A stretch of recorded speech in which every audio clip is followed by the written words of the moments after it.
এখানে মশলা বেটে নিচ্ছি, জিরে, ধনে, কাজু, সর্ষে, কাঁচা লঙ্কা, শুকনো লঙ্কা আর এই যে পটল, আর এখানে ছানা ভেজে নিচ্ছি। আলু পটলের ডালনা করবো ছানা দিয়ে আর কি।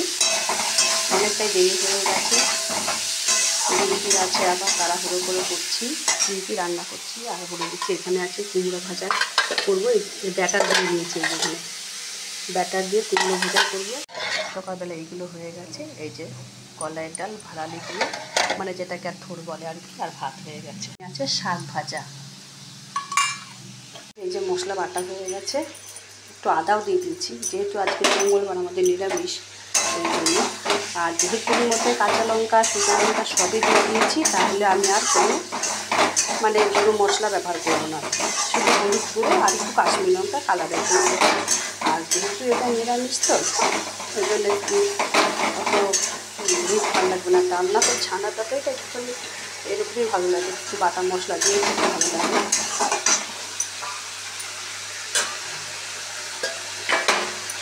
মশলা বাটি ধোয়ার জল আর শিল ধোয়ার জলটা দিয়ে দিলাম।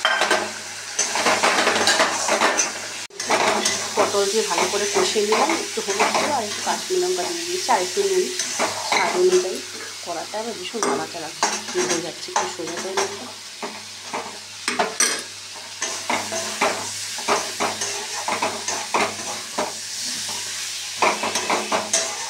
ভালোভাবে কষিয়ে নিয়েছি, বাটা মশলাটা একটু ভালোভাবে কষাতে হয়, জল দিয়ে ভালো করে কষিয়ে নিয়েছি। জল দিতে এখানে জল রেখেছি, বাটির জল।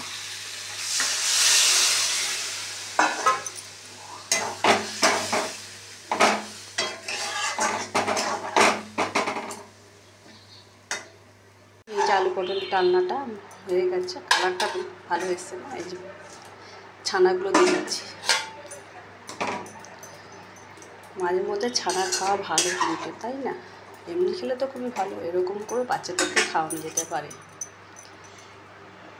একটু ঘি দিয়ে নামিয়ে দেবে এবার। যেহেতু নিরামিষ একটু গরম মশলা গুঁড়ো দিলাম, অল্পই আছে এটা, আর একটু ঘি, খেতে ভালো হবে ওই জন্য। আর এইসব জিনিস এগুলো করলে তো আরও খুব ভালো লাগে। এবার নামিয়ে দেবো। রান্না করতে করতে আমার কত বাসন মাজা হয়ে গেছে দেখুন, প্রচুর বাসন একসাথে পড়ে গেছিলো, সব মেজে দিয়েছি। আর এই যে কুমড়ো ভাজা হয়ে যাচ্ছে, এটা হলে শেষ। এবার আমরা টিফিনে রেডি করে নিয়েছি, কিছু গোছানো বাকি আছে সেটা দিতে নেবো। ডালের পাতে এরকম কুমড়ো ভাজা হলে ভালোই লাগে খেতে কিন্তু, তাই কটা ভেজে রেখে যাচ্ছি, কেননা ছেলেরা যদি বড়ো ছেলে কাজে ভেজে নেয় তখন যদি ও নিজে ভাজতে না পারে, ওই জন্য কটা ভেজে রেখে গেলাম, কড়াইতে থাকবে, গরম করে নিতে পারবে, ওই জন্য আর কি করে রেখে যাই।